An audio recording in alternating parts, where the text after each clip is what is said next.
पाकिस्तान के कब्जे वाले कश्मीर में पाकिस्तानी सरकार के खिलाफ भड़की विद्रोह की आग ने थमने का नाम नहीं लिया। वहां सड़कों पर उतरे प्रदर्शनकारी पाकिस्तान की सेना के जवानों से भिड़ गए और उन्हें दौड़ा दौड़ा कर पीटा। बेहिसाब भीड़ के आगे मुट्ठी भर पाकिस्तानी सैनिकों की एक नहीं चली। लोगों ने उन्हें घेर लिया, उन पर लात घूंसों की बारिश कर दी, जमीन पर गिरा गिरा कर पीटा गया। यही नहीं, प्रदर्शन कर रहे लोगों ने पाकिस्तानी सैनिकों की वर्दियां तक उतरवा दी, उन्हें सड़क किनारे टांग दिया। पीओके यानी पाकिस्तान के कब्जे वाले कश्मीर में प्रदर्शन की शुरुआत पिछले हफ्ते हुई थी।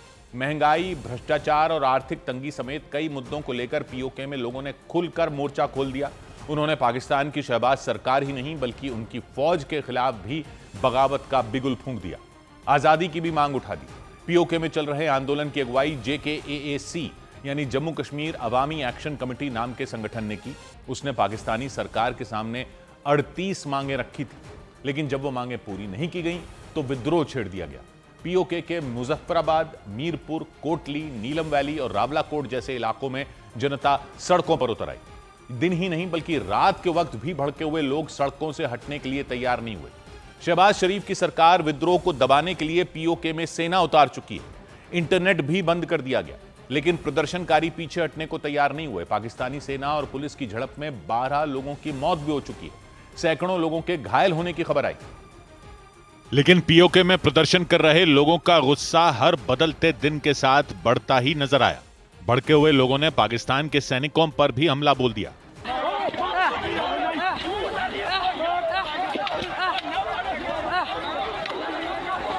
पाकिस्तानी आर्मी के जवानों को दौड़ा दौड़ा कर पीटा गया। वो भीड़ के आगे असहाय दिखे, जान बचाने के लिए इधर उधर भागने लगे, लेकिन प्रदर्शनकारियों ने उन्हें घेर लिया। इसके बाद तो उन्होंने पाकिस्तानी सैनिकों पर लात घूंसों की बौछार कर दी, गिरा गिरा कर उन्हें मारा।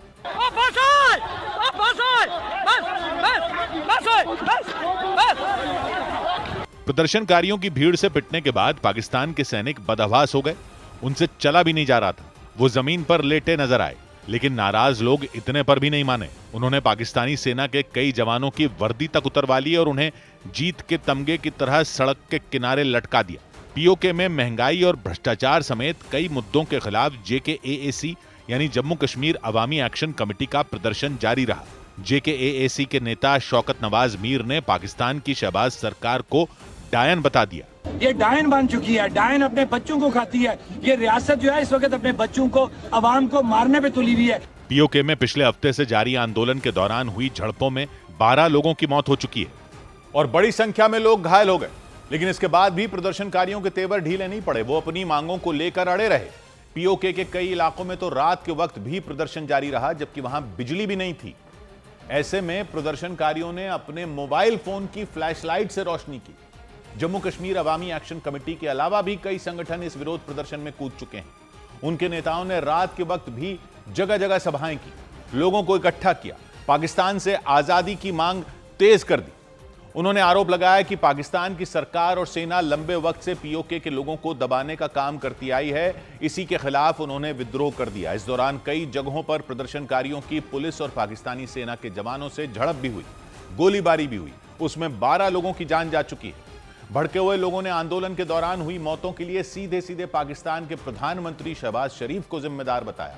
इतना ही नहीं, उन्होंने आरोप लगाया कि घायल प्रदर्शनकारियों को अस्पतालों में भर्ती करने से भी मना कर दिया गया और इसीलिए लोग गुस्से से आग बबूला हो गए। पीओके के मुजफ्फराबाद में पाकिस्तानी सरकार और वहां की फौज के खिलाफ जमकर नारेबाजी की गई।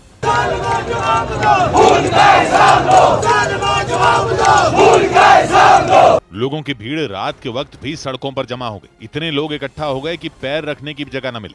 बिजली न होने पर लोगों ने मोबाइल फोन की फ्लैशलाइट जलाकर रोशनी की। देखकर ऐसा लगा जैसे वहां सैकड़ों जुगनू एक साथ टिमटिमा रहे हों। लोगों ने आरोप लगाया कि पाकिस्तानी सेना ने आंदोलन को दबाने की कोशिश की और जानबूझकर पीओके के कई इलाकों में प्रदर्शनकारियों पर गोलीबारी की।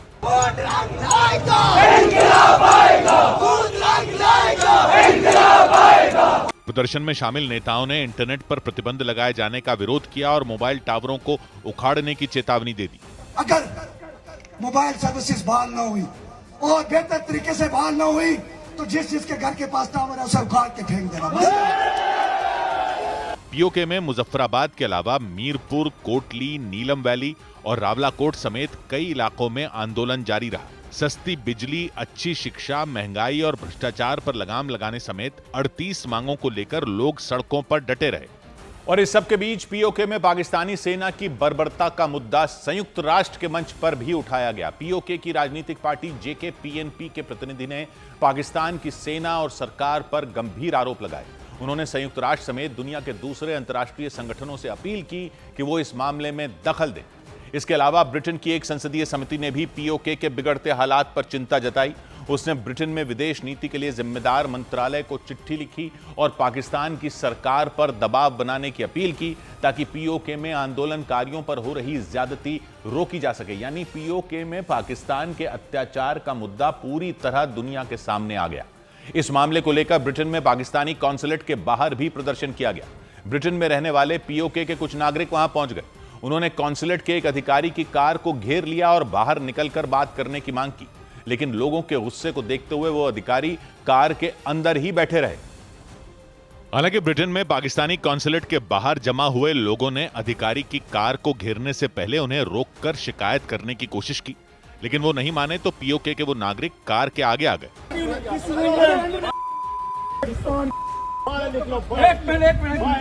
भड़के हुए लोगों ने पाकिस्तानी अधिकारी से कहा कि वो कार से बाहर आ जाएं, लेकिन वो नहीं निकले। हालांकि कार का शीशा उन्होंने खोल दिया। इसके बाद लोगों ने बाहर से ही पीओके में हो रहे अत्याचार को लेकर उन्हें लताड़ लगा दी। लोगों ने बर्मिंघम में मौजूद पाकिस्तानी कॉन्सुलेट के अधिकारी को काफी देर तक रोक कर रखा। उन्हें फटकार लगाने के बाद लोगों ने नारेबाजी भी की।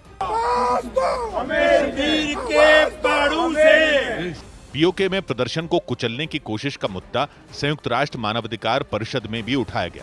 पीओके की राजनीतिक पार्टी जेके पीएनपी के प्रतिनिधि ने शहबाज सरकार को खूब खरी खोटी सुनाई और लोगों पर हमला करने वाली पाकिस्तानी सेना पर लगाम लगाने की मांग की। We call upon Pakistan to restrain the use of force against peaceful Kashmiris. JK PNP के प्रतिनिधि ने अंतर्राष्ट्रीय संगठनों से भी पीओके के मामले में दखल देने की अपील की। उधर पटना में मुख्यमंत्री नीतीश कुमार की सुरक्षा में बड़ी चूक हो गई। पटना में एक व्यक्ति सुरक्षा घेरा तोड़ते हुए मुख्यमंत्री नीतीश कुमार के बेहद नजदीक पहुंच गया। हालांकि सुरक्षा कर्मियों ने उस व्यक्ति को तुरंत पकड़ लिया। ये घटना तब हुई जब नीतीश कुमार लाल बहादुर शास्त्री को उनकी जयंती पर श्रद्धांजलि देने के बाद सीढ़ियों से नीचे उतर रहे थे। वो व्यक्ति अपने हाथ में पीला कागज लिए हुए था। राजस्थान के कोटा में दिन दहाड़े हुई फायरिंग और चाकूबाजी की घटना से सनसनी मच गई। पुलिस के मुताबिक पुरानी दुश्मनी की वजह से कुछ बदमाशों ने एक लड़के पर हमला कर दिया। इसके बाद वो फरार हो गए। इस हमले में वो लड़का बुरी तरह जख्मी हो गया। छत्तीसगढ़ के बालोद में एक तेज रफ्तार मोटरसाइकिल ट्रक से टकरा गई। हादसे में मोटरसाइकिल सवार की मौत हो गई। वो तेजी से सड़क के दूसरी तरफ जा रहे थे, तभी सामने से गुजर रहे ट्रक से टकरा गए। उधर छत्तीसगढ़ के अंबिकापुर में दिन दहाड़े एक लड़की की हत्या किए जाने से दहशत मच गई। हमलावर ने उस पर चाकू से कई बार वार किए। इस वजह से वो बुरी तरह घायल हो गई। उसे गंभीर हालत में अस्पताल ले जाया गया, लेकिन तब तक उसकी मौत हो गई। दिल दहला देने वाली यह घटना अंबिकापुर के एक पेट्रोल पंप पर हुई। वो लड़की वहां काम करती थी। आरोपी वहां पेट्रोल भरवाने पहुंचा और मौका मिलते ही उसने लड़की पर हमला कर दिया। उस वक्त पेट्रोल पंप पर कई लोग मौजूद थे। उन्होंने हमलावर को रोकने की बहुत कोशिश की, लेकिन उसने ताबड़तोड़ इतने वार कर दिए कि लड़की को बचाया नहीं जा सका। हालांकि कुछ लोगों ने दौड़कर आरोपी को पकड़ लिया। बताया गया कि भागने की फिराक में उसने उन लोगों पर भी चाकू से हमला करना चाहा, लेकिन लोगों ने उसे किसी तरह पकड़ लिया और पुलिस के हवाले कर दिया। पुलिस के मुताबिक आरोपी उस लड़की का पूर्व प्रेमी था और उसे इस बात का शक था कि उस लड़की ने किसी दूसरे लड़के की वजह से उससे दोस्ती तोड़ दी थी। बताया गया कि इस बात से वो बेहद गुस्से में था और पुलिस के मुताबिक इसी बात पर उसने लड़की की हत्या कर दी। आरोपी पेट्रोल पंप पर सबके सामने चाकू लेकर उस लड़की के पीछे दौड़ पड़ा। वो लड़की खुद को बचाने के लिए तेजी से भागी, लेकिन हमलावर ने उसका पीछा किया। कुछ दूर जाने के बाद उसने लड़की की पीठ पर चाकू से वार कर दिया। इस हमले में वो लड़की जमीन पर गिर गई। इसके बाद आरोपी ने उस पर ताबड़तोड़ कई वार कर दिए, जिसकी वजह से वो गंभीर रूप से घायल हो गई। ये देखकर आसपास मौजूद कुछ लोग उसे पकड़ने के लिए दौड़े, लेकिन तब तक आरोपी वहां से फरार हो गया। हालांकि कुछ लोगों ने उसका पीछा किया और उसे पकड़ने में कामयाब रहे। उसको दौड़ाए और शंकर प्रजापति जी के घर के पास उसको पकड़े और उसको फिर थाना में टीआई साहब थे हमारे, वो थाना में फिर ले जाके दे। बताया गया कि जब लोगों ने आरोपी का पीछा किया तो उसने उन पर भी चाकू से हमला करने की कोशिश की। बाद में पुलिस आरोपी को अपने साथ थाने ले गई। उक्त प्रकरण में थाना गांधीनगर ने जो है वो तत्काल मौके पर पहुंच करके आरोपी जोगिंदर पैकरा को गिरफ्तार कर लिया है। दिन दहाड़े हुई इस घटना से पूरे इलाके में सनसनी मच गई। पुलिस के मुताबिक पेट्रोल पंप पर काम करने वाली वो लड़की आरोपी को पहले से जानती थी। बताया गया कि वो उसका पूर्व प्रेमी था और उसे शक था कि उस लड़की ने किसी और लड़के की वजह से उसे छोड़ दिया था। उधर उत्तर प्रदेश के संभल में पुलिस प्रशासन ने तालाब की जमीन पर बने एक मैरिज हॉल और एक मस्जिद के कुछ हिस्से पर बुलडोजर चलवा दिया। प्रशासन की कार्रवाई के दौरान भारी संख्या में पुलिस फोर्स के साथ संभल के डीएम और एसपी खुद वहां मौजूद रहे। प्रशासन के मुताबिक संभल जिला मुख्यालय से करीब 30 किलोमीटर दूर राया बुजुर्ग गांव में मस्जिद और मैरिज हॉल को तालाब की जमीन पर अवैध तरीके से बनवा दिया गया था। मस्जिद का निर्माण 500 वर्ग मीटर से ज्यादा जमीन पर और मैरिज हॉल को करीब 30,000 वर्ग मीटर जमीन पर बनवाया गया था। संभल के तहसीलदार ने बताया कि मस्जिद और मैरिज हॉल को 10 साल पहले राया बुजुर्ग गांव के ही एक व्यक्ति ने बनवाया था। कुछ महीने पहले संभल में अवैध अतिक्रमण के खिलाफ चलाए जा रहे अभियान के दौरान एक सर्वे किया गया था। उस सर्वे में ही इस मस्जिद और मैरिज हॉल का पता चला था। इसके बाद कानूनी प्रक्रिया शुरू कर दी गई थी। लेखपाल ने मस्जिद का निर्माण करवाने वाले मौलाना को नोटिस भेज दिया था। ये नोटिस 2 सितंबर को दिया गया था। तहसीलदार के मुताबिक मस्जिद और मैरिज हॉल के निर्माण को लेकर जमीन से जुड़े दस्तावेज मांगे गए थे, लेकिन प्रशासन ने दावा किया कि कोई साक्ष्य जमा नहीं किया गया। प्रशासन के मुताबिक अवैध निर्माण का मामला कोर्ट में भी पहुंचा था। डीएम राजेंद्र पेंसिया ने बताया कि तहसीलदार कोर्ट में अवैध निर्माण को 1 महीने के अंदर खुद ही गिराने का आदेश और मस्जिद और मैरिज हॉल बनवाने वालों को दिया था, लेकिन 1 महीने के अंदर उनकी तरफ से कोई कार्रवाई नहीं की गई। नतीजा यह हुआ कि कोर्ट की तरफ से दी गई समय सीमा खत्म होने के बाद संभल पुलिस प्रशासन ने बुलडोजर की कार्रवाई शुरू कर दी। बुलडोजर एक्शन से पहले पूरे राया बुजुर्ग गांव को किसी पुलिस छावनी में तब्दील कर दिया गया। 200 से ज्यादा पुलिस कर्मियों और पीएसी जवान तैनात कर दिए गए। ड्रोन से निगरानी की गई। बुलडोजर एक्शन के दौरान भी गांव में पुलिस और पीएसी के जवानों ने फ्लैग मार्च किया। इस दौरान लोगों से बेवजह अपने घरों से बाहर न निकलने की अपील की गई, ताकि प्रशासन के बुलडोजर एक्शन के दौरान किसी तरह से माहौल न बिगड़े। डीएम, एसपी, एसडीएम और सिटी मजिस्ट्रेट की मौजूदगी में प्रशासन का बुलडोजर सबसे पहले मैरिज हॉल की इमारत पर चलना शुरू हुआ। कड़ी सुरक्षा के बीच मैरिज हॉल की बाउंड्री वॉल और मेन गेट को जमींदोज कर दिया गया। ये वही मैरिज हॉल है जहाँ पर आज योगी जी का बुलडोजर यहाँ पर गरजता दिखाई दे रहा है। जनता मैरिज हॉल है, इसको जमींदोज कर दिया गया है। बुलडोजर एक्शन के दौरान मौजूद संभल के एसपी ने बताया कि अवैध निर्माण के खिलाफ अभियान के तहत ये कार्रवाई की गई। उसमें 30 दिन का समय इनको दिया गया था। 30 दिन का समय गुजर जाने के बावजूद भी इनके द्वारा जब नहीं तोड़ा गया है तो प्रशासन के द्वारा निर्णय लिया गया है कि इसको स्वयं तोड़ा जाएगा। ये एक इलीगल कंस्ट्रक्शन था। संभल के डीएम राजेंद्र पेंसिया के मुताबिक तालाब की जमीन पर अवैध कब्जा किया गया था और कोर्ट के आदेश के बाद अवैध कब्जे को मुक्त करवाया गया। इसकी पूरी सुनवाई की गई, सभी पक्ष आए कोर्ट के अंदर और उसके बाद जो तहसीलदार न्यायालय है उन्होंने जो आदेश दिया उसी के क्रम में ये कार्रवाई हो रही है। प्रशासन के एक्शन में आते ही मैरिज हॉल चलाने वाले लोग खुद ही हथौड़ा लेकर उसकी दीवारों को गिराते दिखे। फसाद हम कुछ नहीं चाहते, हम खुद उतारना चाहते हैं इसको, ठीक है।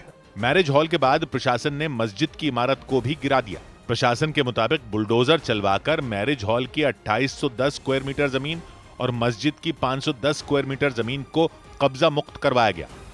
इधर दिल्ली के बुराड़ी इलाके में धारदार हथियार का डर दिखाकर एक मीडिया कर्मी से लूटपाट का डरा देने वाला मामला सामने आया। हालांकि पुलिस ने जल्द ही आरोपियों को गिरफ्तार कर लिया। घटना सुबह के वक्त हुई जब सड़क पर सन्नाटा पसरा हुआ था। मीडिया कर्मी जब अपने घर की तरफ जा रहे थे तभी स्कूटर पर सवार होकर 2 बदमाश उनके नजदीक पहुंचे। उनमें एक बदमाश उतर गया और उनसे लूटपाट शुरू कर दी। हालांकि मीडिया कर्मी ने उनका विरोध किया, वो डटकर उसका मुकाबला करने लग गए, लेकिन बदमाश ने धारदार हथियार दिखाकर न सिर्फ उन्हें डराया बल्कि उन पर हमला भी कर दिया। इसके बाद वो उनका मोबाइल फोन छीनकर फरार हो गए। उस दौरान भी मीडिया कर्मी ने उनका पीछा करने की कोशिश की। वो बदमाशों के स्कूटर तक पहुंचे, लेकिन दोनों बदमाशों को वो अकेले नहीं रोक पाए और सड़क पर गिर गए। इस वजह से उन्हें काफी चोटें आईं। जानकारी मिलते ही पुलिस ने आरोपियों की तलाश शुरू कर दी। घटना वाली जगह और उसके आसपास के सभी सीसीटीवी कैमरे खंगाले गए। जल्द ही पुलिस को स्कूटर का नंबर पता चल गया जिस पर आए बदमाशों ने लूटपाट की। इसके बाद पुलिस ने उन दोनों को गिरफ्तार कर लिया और इसके साथ ही पुलिस ने मीडिया कर्मी का मोबाइल फोन भी बरामद कर लेने का दावा किया। बदमाशों ने ये लूटपाट सुबह के वक्त की जब वहां कोई नहीं था। इस दौरान एक बदमाश ने चाकू दिखाकर उन्हें डराया और उनसे पैसे छीनने की कोशिश की। इस पर मीडिया कर्मी ने उसका विरोध किया। वो खुद को उससे छुड़ाने में जुट गए, लेकिन बदमाश ने उन पर दबाव बनाए रखा और इसी हड़बड़ाहट में वो जमीन पर गिर गए। इसके बाद भी बदमाश वहां से नहीं भागा। वो फिर उनके नजदीक गया और इस बार उसने उनका मोबाइल फोन छीन लिया। तब तक उसका साथी जो दूर खड़ा था वो स्कूटर लेकर उसके नजदीक आ गया। स्कूटर के आते ही वो बदमाश उस पर बैठ गया और फिर वो दोनों वहां से फरार हो गए। इस दौरान मीडियाकर्मी ने पीछे बैठे बदमाश को दौड़कर पकड़ने की कोशिश की, लेकिन ऐसा करने में वो बीच सड़क पर गिर गए। बाद में इसकी जानकारी पुलिस को दी गई। पुलिस ने वहां लगे सीसीटीवी कैमरों की मदद से जल्द ही स्कूटर के नंबर की पहचान कर ली और फिर थोड़ी ही देर में लूटपाट करने वाले दोनों आरोपी पकड़े गए। उधर ऑपरेशन सिंदूर के बाद सिख श्रद्धालुओं के पाकिस्तान जाने पर लगी रोक हटा ली गई। ऑपरेशन सिंदूर के बाद सिख श्रद्धालुओं के पाकिस्तान जाने पर लगी रोक को सरकार ने हटा लिया, जिसके बाद सिख श्रद्धालु पाकिस्तान में मौजूद करतारपुर साहिब गुरुद्वारे की यात्रा कर पाएंगे। सरकार ने यह फैसला गुरु नानक देव जी के प्रकाश पर्व से ठीक पहले लिया। माना जाता है कि सिख धर्म के संस्थापक गुरु नानक देव ने जीवन के 18 साल करतारपुर साहिब में ही बिताए थे। पद्मश्री से सम्मानित पंडित छन्नूलाल मिश्रा का लंबी बीमारी के बाद 89 साल की उम्र में निधन हो गया। उन्होंने सुबह करीब 4:30 बजे उत्तर प्रदेश के मिर्जापुर में मौजूद अपने घर पर अंतिम सांस ली। पंडित छन्नूलाल मिश्रा आजमगढ़ के हरिहरपुर गांव के रहने वाले थे और वो लोकसभा चुनाव में प्रधानमंत्री मोदी के प्रस्तावक भी रह चुके हैं। लद्दाख प्रशासन ने 24 सितंबर को लेह में हुई हिंसा की मजिस्ट्रेट जांच के आदेश दे दिए। हिंसा में 4 लोगों की मौत और कई लोगों के घायल होने की खबर सामने आई थी, जबकि हिंसा के दौरान कई सुरक्षा कर्मियों को भी गंभीर चोट लगी थी, जिसके बाद प्रशासन ने हिंसा भड़काने के आरोप में सोनम वांगचुक को गिरफ्तार कर लिया था। इधर मध्य प्रदेश के आगरमालवा में नवमी के जुलूस के दौरान एक कार और मोटरसाइकिल की टक्कर होने के बाद जमकर मारपीट हो गई। वो कार जुलूस में शामिल एक व्यक्ति की थी। उस कार सवार ने कई लोगों के साथ मिलकर बाइक सवार की पिटाई कर दी। यही नहीं, बाइक सवार के कुछ दोस्त जब मदद के लिए आए तो उन्हें भी पीट दिया गया। लोगों ने उन पर न सिर्फ मुक्के और लात बरसाए बल्कि डंडों से भी हमला कर दिया। इस मारपीट में कई लोग घायल हो गए। उन्हें अस्पताल में भर्ती कराया गया। बाद में पुलिस ने केस दर्ज करते हुए आरोपियों की तलाश शुरू कर दी। बवाल आगरमालवा के कानड़ इलाके में हुआ। वहां नवमी का जुलूस निकाला जा रहा था। इस बीच जुलूस में शामिल एक कार की टक्कर एक मोटरसाइकिल से हो गई। उस बाइक पर नगर परिषद के पूर्व अध्यक्ष के बेटे सवार थे। उन्होंने घटना पर आपत्ति जताई और इसी बात पर कार सवार और उनके बीच बहस शुरू हो गई। देखते ही देखते ये बहस इतनी बढ़ गई कि वो दोनों आमने सामने आ गए। इसके बाद तो वहां का माहौल पूरी तरह बिगड़ गया। नवमी के जुलूस में शामिल कई लोग कार सवार के समर्थन में उतर आए और उन्होंने मोटरसाइकिल सवार को पीट दिया। इसकी खबर मिलते ही मोटरसाइकिल सवार व्यक्ति ने अपने कई दोस्तों को वहां बुला लिया, लेकिन मारपीट कर रहे लोगों ने उन्हें भी नहीं छोड़ा और उन लोगों को भी दौड़ा दौड़ा कर पीटा गया। नवमी के जुलूस में शामिल कई लोगों ने उनके साथ जमकर मारपीट की। पकड़। मोटरसाइकिल सवार के समर्थन में पहुंचे एक आदमी को उन लोगों ने जमीन पर पटक दिया और फिर उन पर खूब लात और मुक्के बरसाए। इस दौरान एक महिला मारपीट कर रहे लोगों को समझाती नजर आई, लेकिन कोई भी उनकी बात सुनने के लिए तैयार नहीं हुआ। इस बीच उन लोगों ने डंडों से भी हमला कर दिया।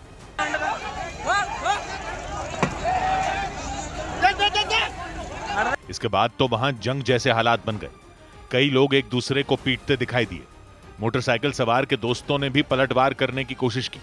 इसकी वजह से चारों तरफ अफरा तफरी का माहौल बन गया। ये देखकर कई पुलिस वाले वहां पहुंच गए, लेकिन पुलिस के सामने भी हंगामा शांत नहीं हुआ। उनके झगड़े को खत्म कराने में पुलिस को काफी मेहनत करनी पड़ी। ऐसा इसलिए क्योंकि कोई भी लड़ाई खत्म करने के लिए तैयार नहीं था। बाद में जिन लोगों के साथ मारपीट हुई उन्होंने आरोपियों पर कार्रवाई की मांग करते हुए सड़क को जाम कर दिया। हालांकि पुलिस ने जब उन्हें सख्त कार्रवाई का भरोसा दिया तब वो मान गए। मामले में 15 आरोपियों के खिलाफ पुलिस ने केस दर्ज कर लिया।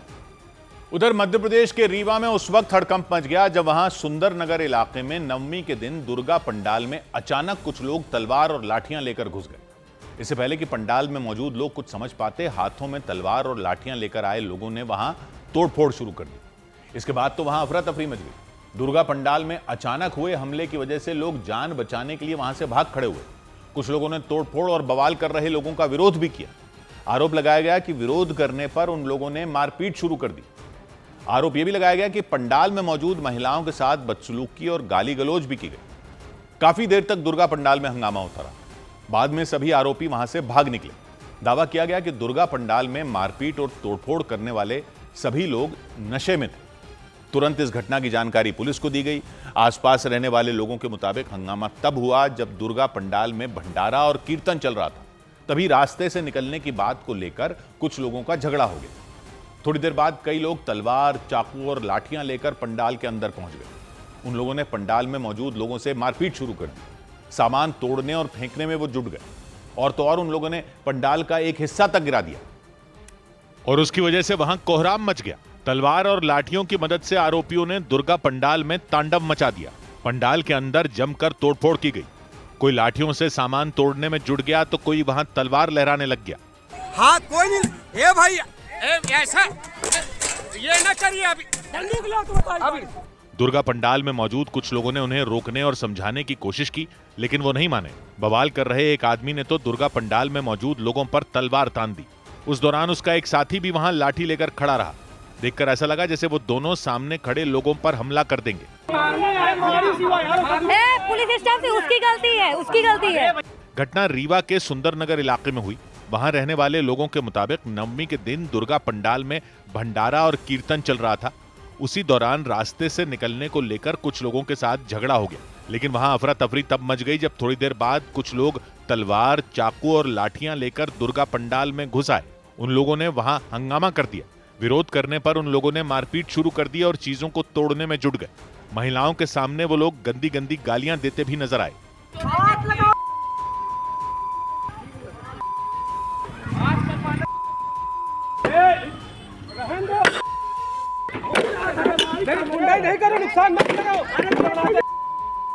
काफी देर तक वहां हंगामा होता रहा। हालांकि बाद में वो सभी लोग वहां से भाग निकले। तुरंत पुलिस को भी जानकारी दी गई, लेकिन इस घटना की वजह से इलाके के लोग दहशत से भर गए। उधर मध्य प्रदेश के जबलपुर में एक महिला पर आरोप लगा कि उन्होंने कन्या पूजन के नाम पर कुछ बच्चियों को अपने घर बुलाया और जादू टोना किया। जानकारी के मुताबिक नवरात्र के आखिरी दिन वो बच्चियां कन्या भोजन के लिए अपनी बड़ी मम्मी के घर जा रही थी। रास्ते में भारती गुप्ता नाम की महिला ने उन्हें रोका और कन्या भोजन के लिए अपने घर बुला लिया। उन बच्चों के मुताबिक भारती गुप्ता के घर के अंदर जादू टोने का सामान रखा हुआ था। उन्होंने अपने मंदिर में एक गोला बनाकर नींबू, सिंदूर, शराब की बोतल और एक छोटी सी गुड़िया रखी हुई थी।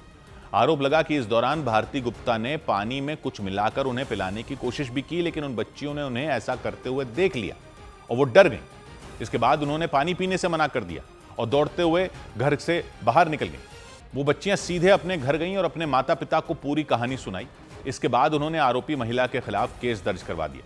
पुलिस ने उनकी शिकायत पर महिला को पुलिस थाने बुलाया और उनसे पूछताछ की, क्योंकि कुछ बच्चियां उनके घर से दौड़ते हुए बाहर आती दिखाई दी। आरोप लगा कि भारती गुप्ता उन बच्चियों के साथ जादू टोना कर रही थी और इसीलिए वो बच्चियां डरकर उनके घर से भाग गईं। बोली एक एक करके सब इधर आना और पानी में कुछ मिला के हम लोग को पानी दे रही थी, तो हम लोगों ने नहीं पिए। उन बच्चियों के परिवार वालों के मुताबिक भारती गुप्ता ने कन्या भोजन के नाम पर उन बच्चियों को अपने घर बुलाया और उनके साथ तंत्र मंत्र करने लग गए। इन्होंने तेल लेकर आए अंदर से, पता नहीं क्या तेल था, वो बच्चों के सर पर लगाया और जो धागा, पता नहीं किस चीज का धागा इन्होंने इनके हाथों में बांधा। पुलिस के मुताबिक नवरात्र के आखिरी दिन वो बच्चियां कई घरों में कन्या भोजन करने गई थी। भारती गुप्ता ने भी उन्हें अपने घर खाना खाने के लिए बुलाया था, लेकिन उन बच्चियों ने आरोप लगाया कि भारती गुप्ता ने अपने घर में जादू टोने का सामान रखा हुआ था, जिसे देखकर वो बुरी तरह डर गईं। बच्चों को लगा कि कुछ तांत्रिक क्रियाएं इनके द्वारा की जा रही हैं, तो बच्चे वहां से डर के अपने घर भागे और अपने माता पिता को ये बात बताई। इस मामले के सामने आते ही हंगामा खड़ा हो गया। गुस्सा आए परिवार वाले तुरंत पुलिस थाने पहुंच गए। उन्होंने भारती गुप्ता के खिलाफ केस दर्ज करवा दिया। इसके बाद पुलिस ने इस मामले की जांच तेज की और आरोपी महिला को पूछताछ के लिए थाने बुला लिया। उधर मध्य प्रदेश के रीवा में कांग्रेस विधायक ने प्रशासन के खिलाफ मोर्चा खोल दिया। मध्य प्रदेश के रीवा में कांग्रेस विधायक अभय मिश्रा मौन व्रत रखकर कलेक्टर परिसर में धरने पर बैठ गए। विधायक ने प्रशासन पर सरकारी विभागों में नहीं बुलाने और उनके साथ सौतेला व्यवहार किए जाने का आरोप लगाया। छत्तीसगढ़ के धमतरी में एक हाथी ने एक मकान की दीवार तोड़ दी। इसके अलावा खेत में खड़ी फसल को भी उसने रौंद दिया। हाथी के आतंक को देखते हुए वन विभाग ने 22 गांवों में अलर्ट जारी कर दिया। गुजरात के वलसाड में कार नदी में फंस गई। बताया गया कि कार को धोने के लिए उसे वहां ले जाया गया था, लेकिन वो पानी के बीच में ही फंस गई, जिसके बाद मिट्टी खोदने वाली एक मशीन की मदद से उसे नदी से बाहर निकाला गया। उधर मध्य प्रदेश के दमोह में तेज बारिश की वजह से एक ट्रैक्टर नदी में बह गया। ट्रैक्टर पर 2 लोग सवार थे, दोनों उस नदी में बह गए। हादसा देर रात करीब 3 बजे हुआ। रात में अंधेरे की वजह से वहां बचाव अभियान नहीं चलाया जा सका, लेकिन सुबह होते ही बचाव अभियान शुरू हो गया और उस ट्रैक्टर पर सवार दोनों लोगों को बचा लिया गया। दमोह में कई घंटों तक बेहिसाब बारिश हुई, इसकी वजह से उस नदी का जलस्तर बढ़ गया, लेकिन इसके बावजूद उस ट्रैक्टर के ड्राइवर ने उस नदी को पार करने की कोशिश की। उस वक्त उस ड्राइवर को अंदाजा नहीं था कि नदी का बहाव इतना तेज है कि वो बह जाएगा, लेकिन इसके बाद वही हुआ जिसका डर था। वो ट्रैक्टर नदी में बह गया। बताया गया कि ट्रैक्टर और उस पर सवार दोनों लोगों को बहता देख एक लड़का उन्हें बचाने के लिए नदी में कूदा, लेकिन तेज बहाव की वजह से वो भी बह गया। इसके बाद आसपास के लोगों ने किसी तरह उसे नदी से बाहर निकाला, लेकिन तब तक उसकी जान जा चुकी थी। उसकी मौत की खबर मिलते ही उसके परिवार में मातम पसर गया और उस नदी के पास लोगों की भीड़ इकट्ठा हो गई। उस नदी में वो ट्रक पलटा नजर आया। उस ट्रक पर 2 लोग बैठे दिखाई दिए। उस वक्त भी नदी का बहाव काफी तेज था। बचाव टीम नाव के जरिए उस ट्रैक्टर तक पहुंची और उस पर बैठे दोनों लोगों को बचाकर उस नदी से बाहर ले आई। इसके बाद उस ट्रैक्टर को भी नदी से बाहर निकाल लिया गया। जानकारी के मुताबिक यह हादसा देर रात 3 बजे हुआ था। उस वक्त अंधेरा बहुत ज्यादा था, इसकी वजह से बचाव अभियान नहीं चलाया जा सका, लेकिन सुबह होते ही बचाव टीम वहां पहुंच गई। वो तुरंत उन दोनों को बचाने में जुट गई। लेट नाइट था तो रेस्क्यू रात को नहीं हो पाया, अभी सुबह रेस्क्यू कर लिया गया। दमोह में कई घंटों तक हुई मूसलाधार बारिश के बाद वो नदी उफान पर आ गई। रात के वक्त उस ट्रैक्टर के ड्राइवर को उस नदी के बहाव का अंदाजा ही नहीं लग पाया। इसकी वजह से वो उस नदी को पार करने के लिए आगे बढ़ गया, लेकिन कुछ दूर जाने के बाद ही वो ट्रैक्टर उस नदी में बह गया और उस पर सवार दोनों लोग भी डूबने लग गए। बताया गया कि उन्हें बचाने के लिए एक लड़का उस नदी में कूदा, लेकिन वो भी बह गया। इसके बाद गांव वालों ने मिलकर उसे बाहर निकाला, लेकिन उसकी जान नहीं बच पाई। उधर उत्तर प्रदेश के बहराइच में एक जंगली जानवर ने 3 बच्चों समेत 4 लोगों पर हमला कर दिया। इसकी वजह से वहां दहशत मच गई। जानकारी के मुताबिक कैसरगंज तहसील में सुबह के वक्त उस जंगली जानवर ने पहले 7 साल के एक बच्चे पर हमला किया, फिर एक 1.5 साल की बच्ची को अपना शिकार बनाया। यही नहीं, उसने 15 साल के लड़के और 38 साल के एक आदमी को भी निशाना बना लिया। ये देखते ही गांव वाले शोर मचाते हुए लाठियां लेकर उस जंगली जानवर के पीछे दौड़ पड़े। इसके बाद वो जंगली जानवर वहां से भाग निकला। इससे 2 दिन पहले एक भेड़िए ने कैसरगंज में एक बुजुर्ग पति पत्नी पर हमला कर दिया था। इसकी वजह से उनकी जान चली गई थी। इसके बाद कैसरगंज में ही एक जंगली जानवर ने इन 4 लोगों पर हमला कर दिया। तो गांव वालों ने दावा किया कि यह हमला भी भेड़िए ने किया। हालांकि इस बार भेड़िए ने अपना इलाका बदल लिया, यानी पिछली बार भेड़िए ने जिस इलाके में हमला किया था, इस बार वो उस इलाके से निकलकर दूसरे इलाके में पहुंच गया। बहराइच की कैसरगंज तहसील में पिछले कई दिन से भेड़ियों का आतंक जारी है। वहां 2 दर्जन लोगों पर हमला हो चुका। इनमें 4 बच्चों समेत 6 लोगों की जान जा चुकी है और इसीलिए एक बार फिर वहां हमला होने से गांव वाले बुरी तरह डर गए। कैसरगंज के एक इलाके में एक जंगली जानवर दौड़ता नजर आया। कुछ लोग लाठियां लेकर उसके पीछे दौड़ते दिखे। इस दौरान वो जंगली जानवर वहां की कई गलियों से होकर गुजरा। इसकी वजह से वहां रहने वाले लोग दहशत में आ गए। बताया गया कि काफी देर तक उस इलाके के चक्कर काटने के बाद वो जंगली जानवर वहां से भाग गया। गाँव वालों के मुताबिक उस जंगली जानवर ने 3 बच्चों समेत 4 लोगों पर हमला कर दिया। इसकी वजह से वो बुरी तरह घायल हो गए। भेड़िए के हमले में घायल हुए लोगों में एक 1.5 साल की बच्ची और एक 7 साल का बच्चा भी शामिल रहा। इस घटना के बाद गांव वालों ने वन विभाग को इसकी जानकारी दे दी। वन विभाग की टीम तुरंत उस जंगली जानवर को ढूंढने में लग गई। 2 दिन पहले कैसरगंज के एक दूसरे इलाके में एक भेड़िए ने एक बुजुर्ग पति पत्नी पर हमला कर दिया था। उस हमले में उन दोनों की जान चली गई थी। यही वजह रही कि इस बार जब जंगली जानवर ने हमला किया तो गांव वालों ने शक जताया कि यह हमला भी उसी भेड़िए ने किया। इधर राजस्थान के सीकर में 4 साल के एक बच्चे की रहस्यमयी तरीके से मौत होने के बाद हंगामा खड़ा हो गया, क्योंकि परिवार ने दावा किया कि बच्चे को रात में खांसी की दवा पिलाई गई थी और उस दवा को पीने के बाद बच्चे की जान चली गई। परिवार वालों ने बताया कि कुछ रोज पहले बच्चे को बुखार आया था। इसके बाद परिवार के लोग उसे झुंझुनू के एक स्वास्थ्य केंद्र में लेकर गए थे। दावा किया गया कि उसी स्वास्थ्य केंद्र से उन्हें बच्चे की खांसी के लिए कफ सिरप दिया गया था। दावा किया गया कि उस कफ सिरप को पीने के बाद बच्चे की जान चली गई। सिर्फ सीकर में ही नहीं, बल्कि राजस्थान में भरतपुर और जयपुर में भी कुछ बच्चों की कफ सिरप पीने से मौत होने का दावा किया गया। कफ सिरप पीने से जिन बच्चों की मौत हुई, उनके परिवार वालों ने दावा किया कि उन्हें कफ सिरप निःशुल्क दवा योजना के तहत दिया गया। कफ सिरप की वजह से बच्चों की मौत पूरे राजस्थान में कोहराम मच गया। राज्य की सियासत भी गर्मा गई। खांसी की दवा की गुणवत्ता पर सवाल उठने के बाद राजस्थान की सरकार ने तुरंत दवा के वितरण और इस्तेमाल पर रोक लगा दी। साथ ही राजस्थान सरकार ने इसकी जांच के लिए एक कमेटी बना दी। सरकार ने भरोसा दिया कि इस मामले में दोषियों के खिलाफ कड़ी कार्रवाई की जाएगी। दावा किया गया कि जिस फार्मा कंपनी की दवा पीकर बच्चों की मौत हुई, उस कंपनी के कफ सिरप का एक सैंपल इस साल के फरवरी में फेल हो गया था। इतना ही नहीं, साल 2021 और 2023 में भी कंपनी की दवाओं के सैंपल जांच में फेल हो गए थे। और दावा किया गया कि उसी कंपनी के कफ सिरप निशुल्क दवा योजना के तहत स्वास्थ्य केंद्रों में बांटे गए। राजस्थान के सीकर जिले के दादिया इलाके में रहने वाले एक परिवार ने दावा किया कि निशुल्क दवा योजना में मिली दवा पीने की वजह से उनके 4 साल के बच्चे की जान चली गई। परिवार के मुताबिक कुछ रोज पहले बच्चे की तबीयत खराब हुई थी, जिसके बाद उसे झुंझुनू में मौजूद एक सरकारी स्वास्थ्य केंद्र ले जाया गया था। परिवार के मुताबिक वहीं से उन्हें बच्चे की खांसी के लिए कफ सिरप दिया गया था। दवाई लेके आई थी 3-4 दिन पहले, तो वो दवाई उनको पिलाई आधा ढक्कन ही पिलाई, ज्यादा भी नहीं पिलाई, वो सो गया।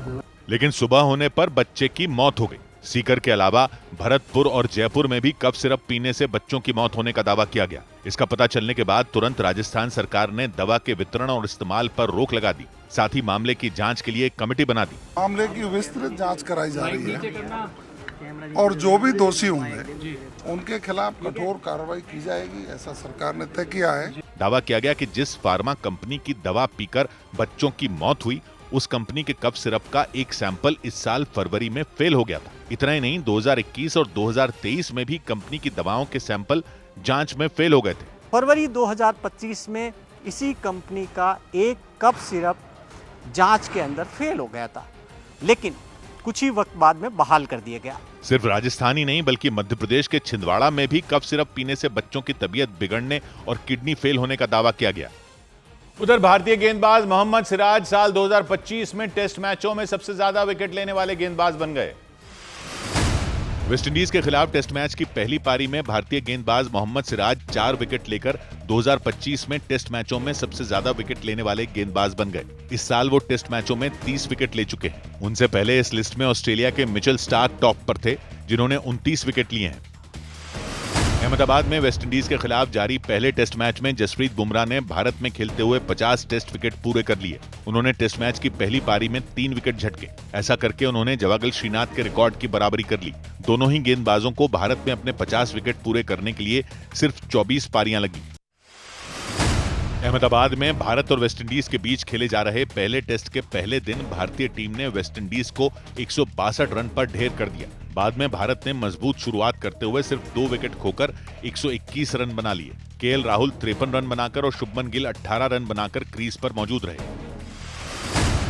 बीसीसीआई के सूत्रों के मुताबिक भारत और पाकिस्तान की महिला क्रिकेट टीमों के बीच होने वाले वनडे वर्ल्ड कप के मुकाबले में भी भारतीय टीम पाकिस्तानी खिलाड़ियों से हाथ नहीं मिलाएगी।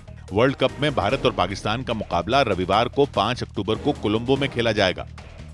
इधर मध्य प्रदेश के भोपाल में मुस्लिम समुदाय के एक लड़के की हिंदूवादी संगठन से जुड़े कुछ लोगों ने पिटाई कर दी। हालात इतने बिगड़ गए कि पुलिस के लिए उस लड़के को बचाना मुश्किल हो गया। पुलिस के मुताबिक उन लोगों को जानकारी मिली थी कि वो लड़का हिंदू समुदाय की एक लड़की के साथ एक होटल में है। इसके बाद वो लोग वहां पहुंच गए और हंगामा खड़ा कर दिया। वो लड़का एक जिम ट्रेनर है।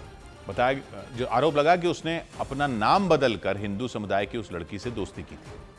हिंदूवादी संगठन से जुड़े लोगों के मुताबिक उसका नाम मजहर खान, जबकि उसने उस लड़की को अपना नाम बंटी बताया था। उन दोनों की मुलाकात जिम में हुई थी।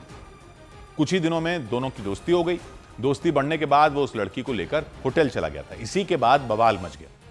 हिंदूवादी संगठनों से जुड़े लोगों ने उसकी जमकर धुनाई कर दी। इसके बाद पुलिस भी वहां पहुंच गई। पुलिस ने उस लड़के को छुड़वाने की कोशिश की, लेकिन वो लोग नहीं माने। इसके बाद पुलिस ने चारों तरफ से उस लड़के को घेरा और फिर दौड़ाते हुए पुलिस थाने तक ले गए। वो लोग भी पुलिस के पीछे पीछे थाने तक पहुंच गए। उन्होंने वहां भी जमकर हंगामा कर दिया। इसके बाद पुलिस ने उन्हें कार्रवाई का आश्वासन देकर शांत करवाया, लेकिन इससे पहले उन लोगों ने जमकर बवाल मचाया। उन लोगों ने पुलिस के सामने ही जमकर नारे लगाए। इसके बाद उन लोगों ने पुलिस थाने पहुंचकर भी खूब हंगामा किया। उनकी वहां मौजूद पुलिस कर्मियों से बहस भी हो गई। आपको पता ही नहीं क्या हो गया भाई साहब? लेकिन यार पता चल गया भाई, कितना गर्म तो हो रहा है यार। गर्म होने वाली बात ही है।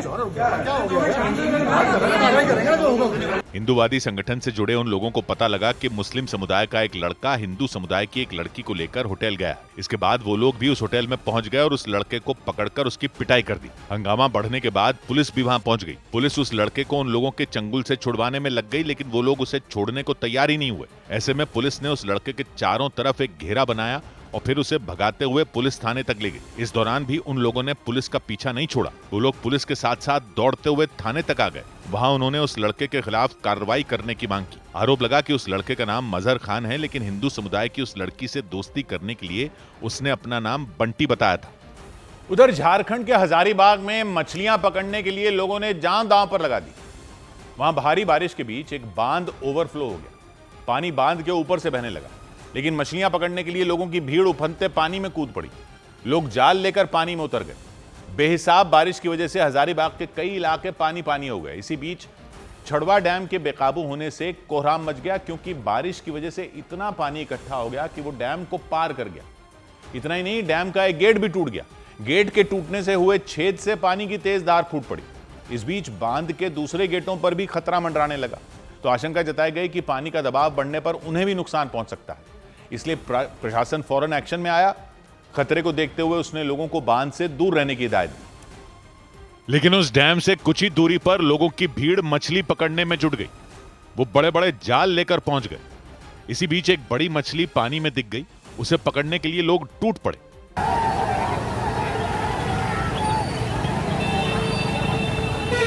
काफी मेहनत के बाद एक लड़के ने करीब 2 फीट बड़ी उस मछली को दबोच लिया। वो उसे भीड़ से दूर लेकर जाता नजर आया। बारिश की वजह से हजारीबाग के छड़वा डैम में इतना ज्यादा पानी जमा हो गया कि पानी बांध के ऊपर से बहने लग गया। पानी के दबाव की वजह से बांध को भी नुकसान पहुंचा।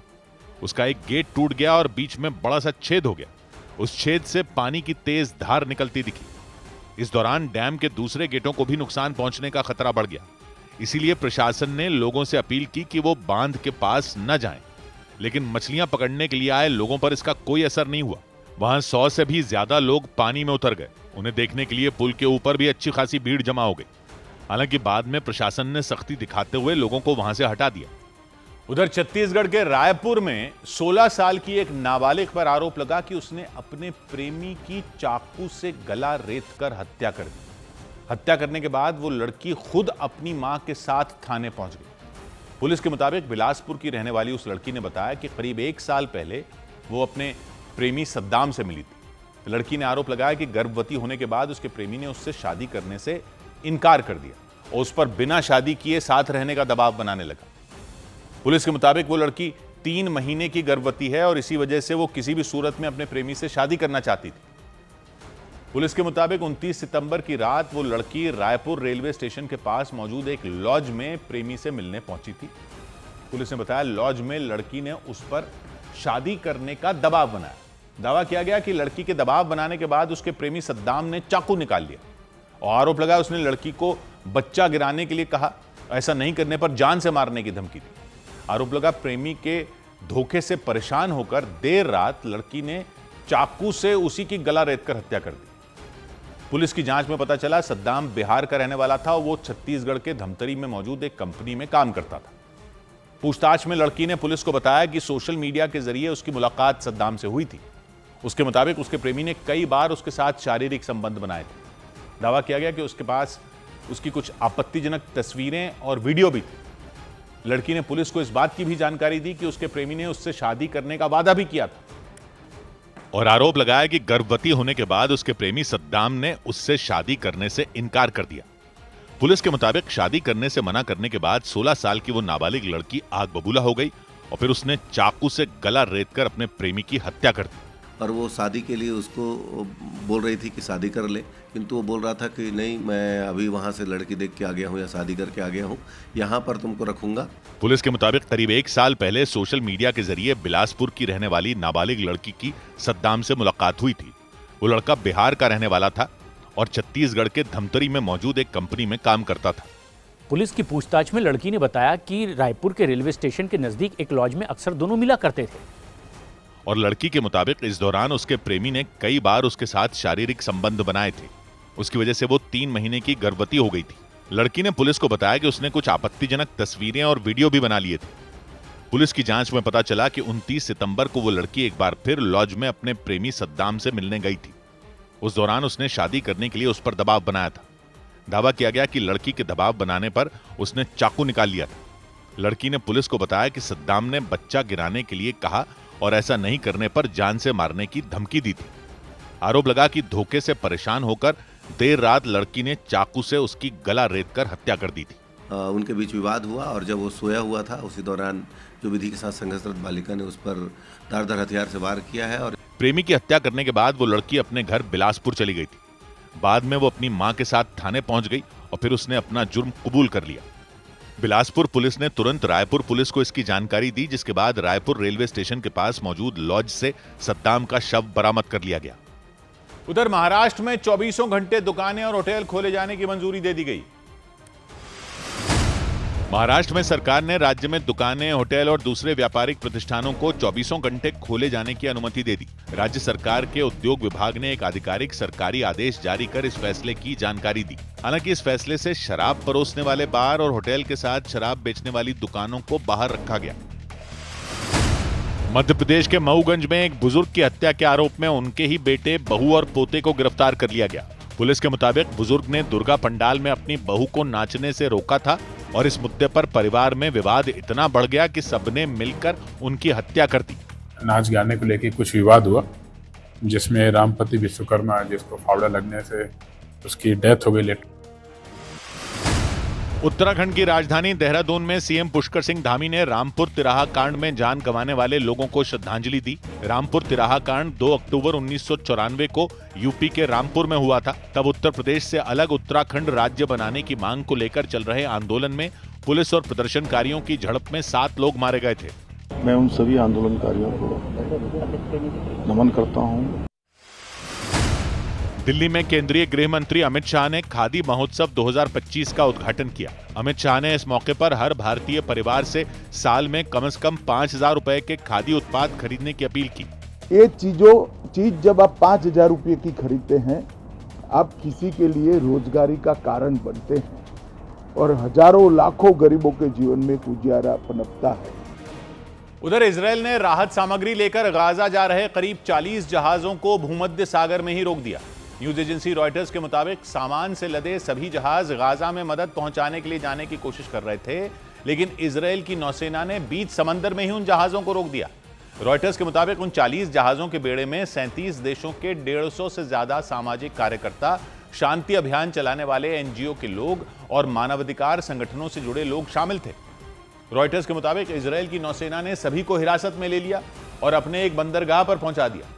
हिरासत में लिए गए लोगों में यूरोप के देश स्वीडन की पर्यावरण कार्यकर्ता ग्रेटा थनबर्ग भी शामिल बताई गई। राहत सामग्री लेकर गाजा जा रहे जहाजों के बेड़े को बीच समंदर में रोके जाने और ग्रेटा थनबर्ग को हिरासत में लिए जाने की खबर पूरी दुनिया में जंगल की आग की तरह फैल गई। दुनिया भर में हड़कंप मच गया। इजरायल के इस कदम की आलोचना शुरू हो गई। रॉयटर्स के मुताबिक 45 जहाजों का बेड़ा कुछ दिन पहले यूरोप के देश स्पेन से गाजा के लिए निकला था। इसका मकसद भूमध्य सागर में इजरायल की नौसेना की घेरेबंदी को तोड़ना और गाजा में पीड़ितों को मदद पहुंचाना था, क्योंकि रॉयटर्स के मुताबिक संयुक्त राष्ट्र की एक रिपोर्ट में यह दावा किया गया था कि 2 साल से इजरायल के हमले झेल रहे गाजा पट्टी में अकाल शुरू हो गया। गाजा पट्टी में रह रहे लोगों को मदद पहुंचाने के लिए दुनिया के अलग अलग देशों के लोग एकजुट हुए और उन्होंने खाना, कपड़े, सूखे मेवे और दवाइयों से भरे 45 जहाज तैयार किए। सभी जहाज गाजा की तरफ समंदर के रास्ते निकल पड़े, लेकिन इजरायल की नौसेना ने इस बेड़े में शामिल 39 जहाजों को गाजा पट्टी के तट से करीब 130 किलोमीटर दूर समंदर में ही रोक दिया। जहाजों के बेड़े में शामिल एक कार्यकर्ता ने सोशल मीडिया पर जानकारी दी कि इजरायल की नौसेना के जहाज अचानक उनके काफिले के पास आ गए। इजरायल की नौसेना ने उनके जहाजों के इंजन बंद करने के आदेश दिए। इसके बाद इजरायल के हथियारबंद सैनिक उनके जहाजों पर चढ़ गए। उन्होंने गाजा की तरफ से जाने वाले बेड़े में शामिल शांति अभियान चलाने वाले एनजीओ के लोगों, सामाजिक कार्यकर्ताओं और मानवाधिकार संगठनों से जुड़े लोगों को हिरासत में लेना शुरू कर दिया। सैनिक उन लोगों पर बंदूक ताने नजर आए। इजरायल के सैनिकों ने स्वीडन की पर्यावरण कार्यकर्ता ग्रेटा थनबर्ग को भी हिरासत में ले लिया। वो नीचे बैठी दिखी और उनके आसपास इजरायल के सैनिक नजर आए। एक सैनिक उनके दस्तावेज और सामान की जांच करता नजर आया। रॉयटर्स के मुताबिक इजरायल ने राहत सामग्री लेकर गाजा पट्टी जा रहे जहाजों के बेड़े में शामिल 37 देशों के 150 से ज्यादा लोगों को हिरासत में ले लिया। और न्यूज एजेंसी रॉयटर्स के मुताबिक हिरासत में लिए गए सभी लोगों को इजरायल की सेना ने अपने एक बंदरगाह पर पहुंचा दिया। लेकिन इजरायल के इस एक्शन पर दुनिया के कई देश भड़क गए। तुर्की ने इस कार्रवाई को आतंकवाद जैसा बता दिया। तुर्की के विदेश मंत्रालय ने बयान जारी कर इजरायल के इस कदम को अंतर्राष्ट्रीय कानून का उल्लंघन बताया। दक्षिण अफ्रीका, ग्रीस और इटली ने इजरायल से संयम बरतने और बेड़े में शामिल निहत्थे लोगों की सुरक्षा सुनिश्चित करने की अपील की। इस सबके बीच इजरायल के विदेश मंत्रालय ने भी बयान जारी किया और पूरी दुनिया को बताया कि बेड़े में शामिल जहाजों ने उसकी नौसेना के निर्देशों का पालन नहीं किया। इजरायल ने दावा किया कि बिना अनुमति के ही बेड़े में शामिल 40 जहाजों ने उसके समुद्री सीमा में घुसने की कोशिश की। इजरायल के विदेश मंत्रालय ने भरोसा दिया कि सभी जहाज सुरक्षित रोक लिए गए हैं और उन पर सवार लोगों को सुरक्षित बंदरगाह भेज दिया गया। अपनी सोशल मीडिया पोस्ट में इजरायल के विदेश मंत्रालय ने ग्रेटा थनबर्ग के बारे में भी जानकारी दी और बताया कि ग्रेटा थनबर्ग और उनके सभी साथी सुरक्षित और स्वस्थ हैं। रॉयटर्स के मुताबिक इजरायल ने गाजा पहुंचने की कोशिश में ग्रेटा थनबर्ग को दूसरी बार हिरासत में लिया। इससे पहले इसी साल जून में उन्होंने ऐसी ही कोशिश की थी। इजरायल ने ग्रेटा थनबर्ग को 11 लोगों के साथ हिरासत में ले लिया था। हालांकि बाद में उन लोगों को छोड़ दिया गया था, लेकिन करीब 4 महीने बाद ही स्वीडन की पर्यावरण कार्यकर्ता ग्रेटा थनबर्ग ने एक बार फिर राहत सामग्री के साथ गाजा तक जाने की कोशिश की। लेकिन इस बार भी इजरायल की नौसेना ने गाजा पहुंचने से पहले ही उन्हें हिरासत में ले लिया। रॉयटर्स के मुताबिक इजरायल की नौसेना ने दवाओं और राहत सामान से लदे सभी जहाजों को अपने कब्जे में ले लिया। बीते 2 साल से इजरायल ने पूरी गाजा पट्टी को लगभग पूरी दुनिया से काट कर रख दिया है और जमीन से लेकर समंदर तक पहरा लगा दिया। 41 किलोमीटर लंबी और 10 किलोमीटर चौड़ी गाजा पट्टी का पश्चिमी हिस्सा भूमध्य सागर से लगता है और दक्षिण में वो मिस्र के साथ सीमा साझा करता है, जबकि पूर्व और उत्तर में वो पूरी तरह से इजरायल से घिरा है। इसलिए मदद करने की इच्छा रखने वाले लोगों का गाजा पट्टी तक पहुंच पाना बेहद मुश्किल हो गया। रॉयटर्स के मुताबिक इजरायल ने ग्रेटा थनबर्ग के अलावा पाकिस्तान के पूर्व सांसद मुश्ताक अहमद खान, दक्षिण अफ्रीका के पूर्व राष्ट्रपति नेल्सन मंडेला के पोते और कई यूरोपीय देशों के सांसदों को जहाज से हिरासत में ले लिया। इजरायल के इस कदम की पूरी दुनिया में आलोचना शुरू हो गई। दक्षिण अफ्रीका, ग्रीस और इटली ने इजरायल से संयम बरतने की अपील की और साथ ही साथ बेड़े में शामिल जवानों की सुरक्षा पर भी ध्यान देने की बात कही। जबकि तुर्की के विदेश मंत्रालय ने तो बयान जारी कर समंदर में जहाज रोककर लोगों को हिरासत में लिए जाने को आतंकवाद बता दिया। तुर्की ने आरोप लगाया कि इजरायल ने अंतर्राष्ट्रीय कानूनों का उल्लंघन किया। विजयदशमी के मौके पर रक्षा मंत्री राजनाथ सिंह ने गुजरात के भुज में एक मिलिट्री बेस का दौरा किया और इस दौरान उन्होंने सर क्रीक सीमा विवाद को लेकर पाकिस्तान को खुली चेतावनी दी। सेना के जवानों को संबोधित करते हुए राजनाथ सिंह ने साफ शब्दों में पाकिस्तान को चेताया कि अगर उसने सर क्रीक को लेकर किसी तरह का विवाद खड़ा करने की कोशिश की तो उसे ऐसा मुंहतोड़ और करारा जवाब दिया जाएगा जिससे पाकिस्तान का इतिहास और भूगोल दोनों बदल जाएंगे। राजनाथ सिंह पाकिस्तान पर इसलिए आग बबूला हुए क्योंकि सर क्रीक से लगने वाले इलाकों में पाकिस्तान तेजी से अपना मिलिट्री इंफ्रास्ट्रक्चर बढ़ाने में जुटा है। सर क्रीक पाकिस्तान के सिंध प्रांत और भारत के गुजरात राज्य के बीच मौजूद है। पानी और दलदल होने की वजह से वहां बॉर्डर तय करना मुश्किल हो जाता है। पाकिस्तान को चेतावनी देने के बाद रक्षा मंत्री राजनाथ सिंह ने भुज के मिलिट्री बेस पर शस्त्र पूजा की। लेकिन शस्त्र पूजा से ठीक पहले रक्षा मंत्री राजनाथ सिंह ने सैनिकों को संबोधित करते हुए पाकिस्तान को खुली और साफ शब्दों में चेतावनी दी। अपने भाषण में उन्होंने गुजरात के कच्छ जिले में मौजूद सर क्रीक सीमा का जिक्र किया। उन्होंने चेतावनी दी कि अगर पाकिस्तान ने सर क्रीक की सीमा पर कुछ भी गड़बड़ी करने की कोशिश की तो उसे करारा और मुंहतोड़ जवाब दिया जाएगा। अगर सर क्रीक इलाके में पाकिस्तान की ओर से कोई भी हिमाकत की गई तो उसे ऐसा करारा जवाब मिलेगा कि इतिहास और भूगोल दोनों बदल जाएंगे। रक्षा मंत्री राजनाथ सिंह पाकिस्तान पर इसलिए भड़के क्योंकि पाकिस्तान सर क्रीक सीमा के पास तेजी से अपना मिलिट्री इंफ्रास्ट्रक्चर बढ़ाने में जुटा है। इसीलिए उन्होंने अपने भाषण में पाकिस्तान की नीयत पर सवाल उठाए। उन्होंने पाकिस्तान पर सर क्रीक सीमा पर विवाद खड़ा करने का आरोप लगाया। आज 2025 में पाकिस्तान को याद रखना चाहिए कि कराची का एक रास्ता क्रीक से ही होकर गुजरता है। सर क्रीक पाकिस्तान के सिंध प्रांत और भारत के गुजरात राज्य के बीच मौजूद है। इस इलाके में पानी और दलदल होने की वजह से वहां बॉर्डर तय करना बेहद मुश्किल हो जाता है। विजयदशमी के मौके पर रक्षा मंत्री राजनाथ सिंह ने गुजरात के भुज में मौजूद एक मिलिट्री बेस का दौरा किया और सेना के साथ शस्त्र पूजा कार्यक्रम में हिस्सा लिया। सौबात की एक बात यह कि यह खबर तो शायद आप जान गए कि राजनाथ सिंह ने पाकिस्तान को चेतावनी दे दी कि सर क्रीक पर कोई उल्टी सीधी हरकत करने की सोचना भी छोड़ दे। लेकिन ज्यादातर लोगों को इस सर क्रीक वाले मसले के बारे में ज्यादा पता नहीं होता। मतलब पब्लिक ये तो शायद जानती है कि ये उधर गुजरात की तरफ के बॉर्डर पर है जहां पाकिस्तान से विवाद चलता रहता है, लेकिन ये है कहां और विवाद क्या है और विवाद शुरू कैसे हुआ, ये पब्लिक को ज्यादा आइडिया नहीं होता। कश्मीर का तो फिर भी कई लोग जानते हैं, कि मोटे तौर पर मसला क्या है, लेकिन सर क्रीक की जानकारी होती भी है तो सरसरी सी होती है। तो यह समझने वाली बात है कि यह इलाका अहम क्यों है और पूरी कहानी आखिर है क्या, क्योंकि है तो देश की जमीन की बात। तो पहले तो समझ लीजिए कि सर क्रीक है कहां पर। भारत पाकिस्तान का जो बॉर्डर है वो जम्मू कश्मीर से अगर आप लाइन शुरू करो तो चलते चलते पंजाब, फिर राजस्थान, फिर जाता है गुजरात तक, और खत्म कहां जाकर होता है? अरब सागर में।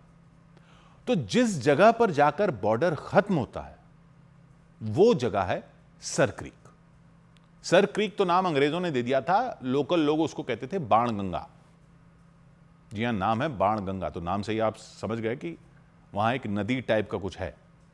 तो असल में ये एक नदी का मुहाना है समुद्र में गिरने का, यानी नदी जहां समुद्र में गिरने वाली होती है वहां पर समुद्र का खारा पानी अंदर नदी की तरफ भी आ जाता है।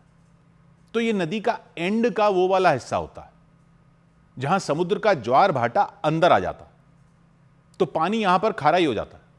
मतलब समझ लीजिए कि साफ पानी समुद्र की तरफ आ रहा है, इधर समुद्र टोटल शांत पड़ा हो किसी झील की तरह, तब तो नदी का पानी आकर समुद्र में मिल जाएगा सीधा। लेकिन समुद्र शांत थोड़ी होता है, समुद्र में तो लहरें उठती रहती हैं, ज्वार भाटा आता रहता है।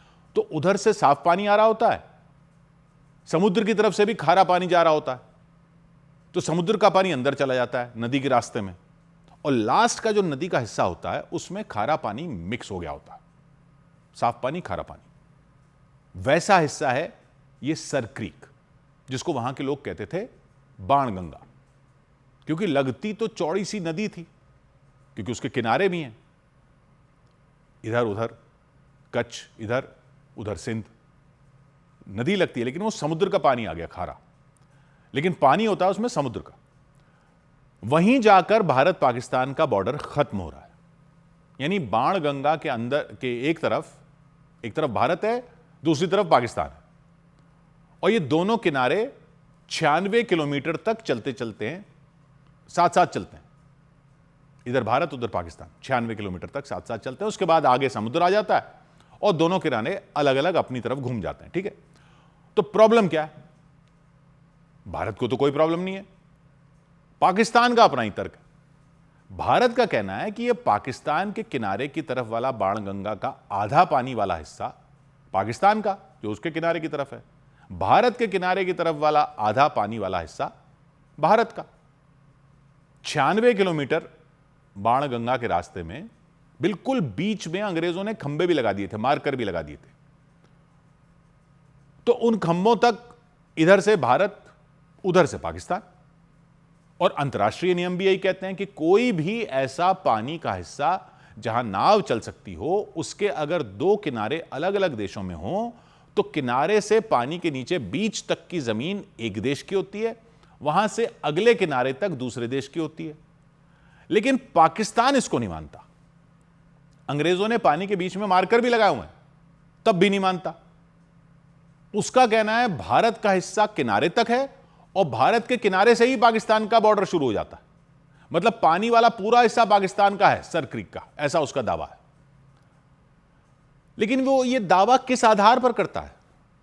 जब अंतर्राष्ट्रीय नियम है कि कोई भी पानी का हिस्सा जिस पर नाव चल सकती हो उसके दो किनारे हों, तो पानी वाले के बीच से बॉर्डर खींचा जाता है, पानी के बीच से। तो पाकिस्तान कैसे कहता है बॉर्डर पानी के बीच से नहीं है बल्कि भारत वाली साइड के किनारे तक है? तो वो जो उसका आधार है वो दो वजह से। पहली वजह तो अंतर्राष्ट्रीय नियम के एक पेच की वजह से। अब पेच ये है कि पानी के बीच से बॉर्डर बनाने का अंतर्राष्ट्रीय नियम जो है वो उस पानी पर होता है जिस पर नाव चल सकती हो, और सर क्रीक ऐसा पानी का 96 किलोमीटर का हिस्सा है जिसमें गर्मियों के कुछ दिनों में पानी ज्वार भाटा की वजह से समुद्र में चला जाता है, और सर क्रीक में पानी का लेवल इतना कम हो जाता है जिसमें पुराने जमाने में नाव नहीं चल सकती थी, यानी गर्मी के उन दिनों में वो दलदल बन जाता है, नावें फंस जाती। हालांकि अब तो कहते हैं कि ऐसी नावें आ चुकी हैं जो वहां सारा साल चल सकती हैं, लेकिन ऐसा अंग्रेजों के जमाने में नहीं था। तो पाकिस्तान की दलील यह है कि क्योंकि वो दलदल हो जाता है, समुद्र का पानी नीचे जाता है, तो उसमें बॉर्डर बीच से नहीं बनेगा बल्कि भारत के किनारे से बनेगा।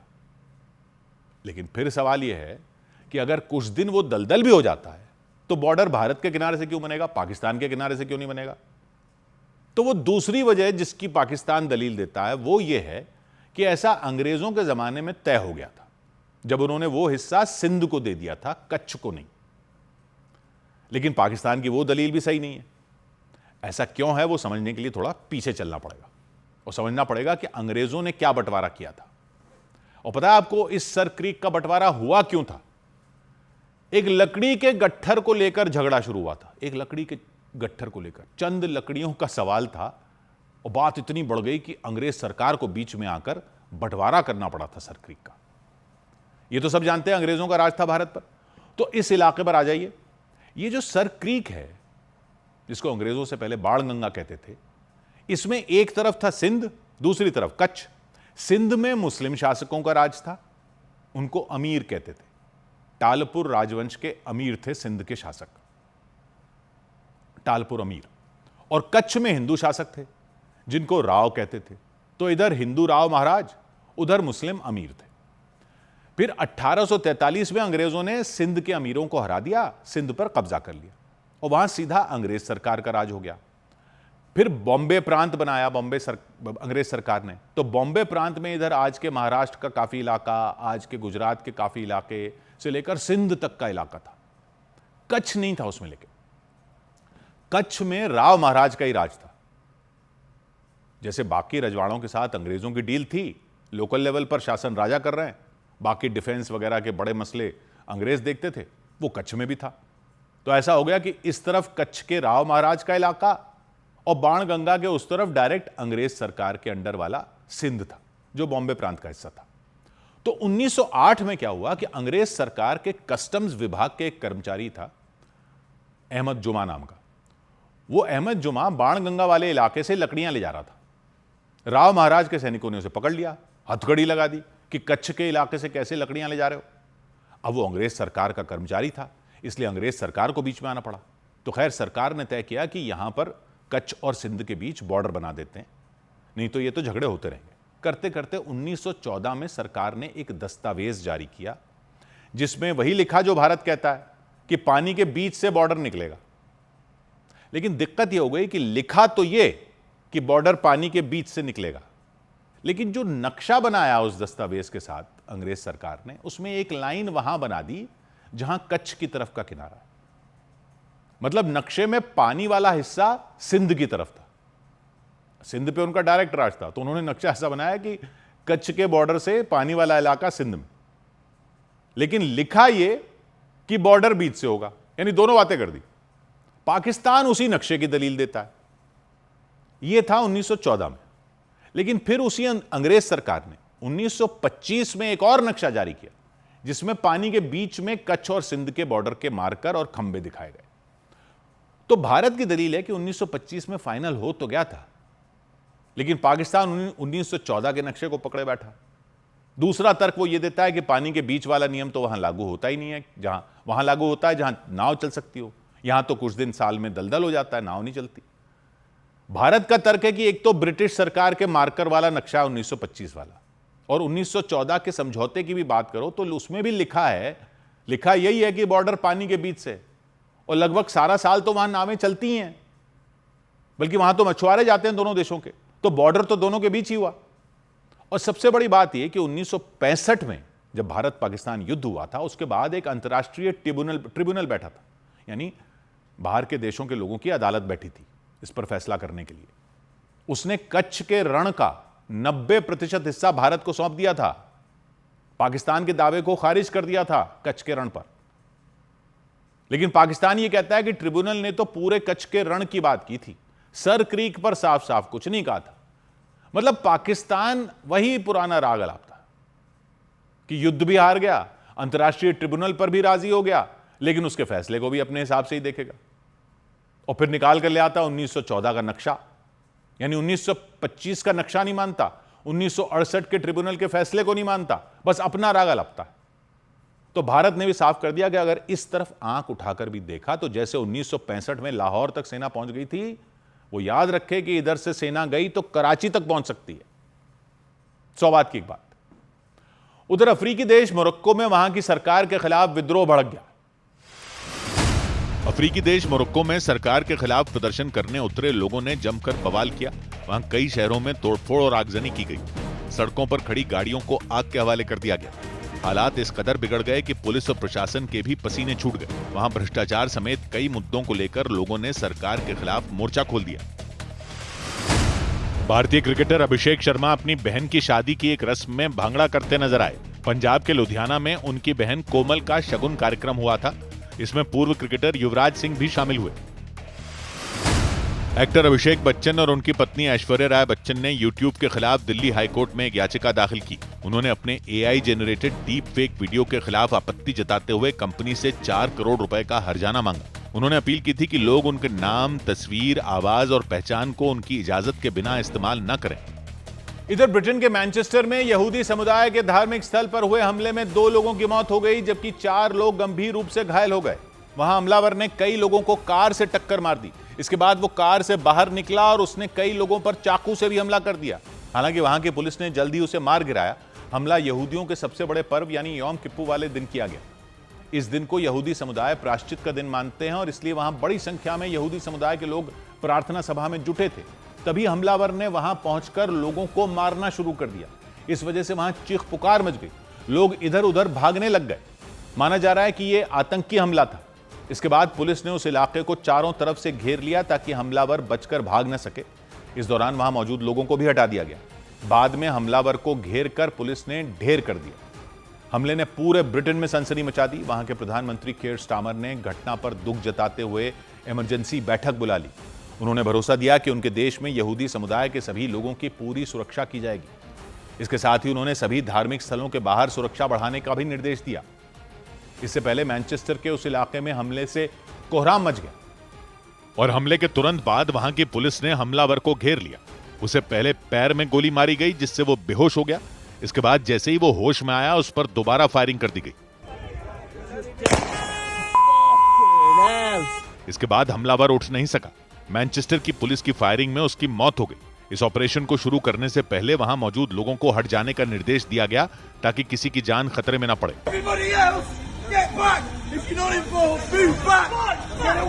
वहां की पुलिस ने जैसे ही ये घोषणा की, लोग पीछे हट गए। इसके बाद उस इलाके को घेर कर हमलावर को मार गिराया गया। जानकारी मिलते ही पूरे इलाके में दहशत का माहौल बन गया। माना जा रहा है कि यह आतंकी हमला था। वहां के प्रधानमंत्री केयर स्टामर ने घटना पर दुख जताते हुए इमरजेंसी मीटिंग बुला ली। उन्होंने भरोसा दिया कि ब्रिटेन में यहूदी समुदाय के सभी लोगों की पूरी सुरक्षा की जाएगी। Additional police assets are being deployed to synagogues across the country and we will do everything to keep our Jewish community safe. हमले की इस घटना के बाद वहां मरने वाले और घायल हुए लोगों के परिवार वालों के पहुंचने का सिलसिला शुरू हो गया। कई लोग रोते बिलखते दिखाई दिए। यह हमला यहूदी समुदाय के सबसे पवित्र माने जाने वाले दिन किया गया। उस वक्त मैनचेस्टर के अपने धार्मिक स्थल पर यहूदी समुदाय के कई लोग प्रार्थना सभा के लिए इकट्ठा हुए थे। इधर उत्तराखंड के चमोली में बद्रीनाथ धाम के कपाट 25 नवंबर को बंद हो जाएंगे। उत्तराखंड के चमोली जिले में मौजूद बद्रीनाथ धाम के कपाट 25 नवंबर में लाल किला मैदान में हुए विजयदशमी उत्सव में राष्ट्रपति द्रौपदी मुर्मू शामिल हुई। राष्ट्रपति ने प्रतीकात्मक रूप से रावण के पुतले को जलाने के लिए तीर चलाकर रावण दहन किया। उधर दक्षिण अमेरिकी देश कोलंबिया पहुंचे कांग्रेस सांसद राहुल गांधी ने भारत के लोकतंत्र पर ऐसा बयान दिया जिसके बाद वो फिर बीजेपी के निशाने पर आ गए। बीजेपी ने राहुल गांधी के बयान को उनकी खींच का नतीजा बताया। बीजेपी के मुताबिक प्रधानमंत्री नरेंद्र मोदी के नेतृत्व में तेजी से बढ़ती भारत की अर्थव्यवस्था से चिढ़कर ही राहुल गांधी विदेश जाकर ऐसे बयान देते हैं। ये विवाद तब शुरू हुआ जब कोलंबिया की एक यूनिवर्सिटी में हुए एक कार्यक्रम के दौरान राहुल गांधी ने यह कह दिया कि भारत में लोकतंत्र पर हमले हो रहे हैं। उन्होंने अपने जवाब में देश में संस्थाओं को कमजोर किए जाने का भी आरोप लगाया। इतना नहीं, राहुल गांधी ने यह भी दावा किया कि सरकार लगातार विपक्ष की आवाज को दबा रही है। कांग्रेस नेता राहुल गांधी 27 सितंबर को 10 दिन की विदेश यात्रा पर रवाना हुए थे। इसी यात्रा के दौरान कोलंबिया की EIA यूनिवर्सिटी में उनका एक कार्यक्रम रखा गया। कार्यक्रम के दौरान भारत के मौजूदा हालात पर चर्चा की गई। सवालों के जवाब में राहुल गांधी ने मौजूदा सरकार की नीतियों की आलोचना की और भारतीय लोकतंत्र को खतरे में बताया। लेकिन कोलंबिया में दिए गए बयान पर राहुल गांधी को बीजेपी ने घेर लिया। बीजेपी प्रवक्ता प्रदीप भंडारी ने राहुल गांधी पर पलटवार किया। इससे यही स्पष्ट होता है कि राहुल गांधी का जो रिमोट कंट्रोल है वो विदेशी ताकतों और विदेशी हाथों में है, क्योंकि जो लोग भारत के प्रोग्रेस को नहीं चाहते, वो राहुल गांधी को फ्रंट पे रखकर ऐसा बुलवाते हैं। कोलंबिया की EIA यूनिवर्सिटी के कार्यक्रम में राहुल गांधी ने एक सवाल के जवाब में भारत के लोकतंत्र को खतरे में बता दिया। The single biggest risk is the attack on democracy that is taking place in India. इसके अलावा राहुल गांधी ने विदेश मंत्री एस जयशंकर के एक बयान का जिक्र करते हुए बीजेपी और RSS पर हमला बोला। He said China is much more powerful than us. Because China is much more powerful with us, how can I pick a fight with them? मतलब at the heart of the ideology is cowardice. लेकिन Colombia में दिए गए राहुल गांधी के इन बयानों को लेकर BJP ने न सिर्फ उन पर हमला बोला बल्कि पूरी कांग्रेस पार्टी को घेर लिया। बीजेपी ने राहुल गांधी के विदेशों में दिए वो बयान गिना दिए जिन्हें उसने देश के विरोध में माना।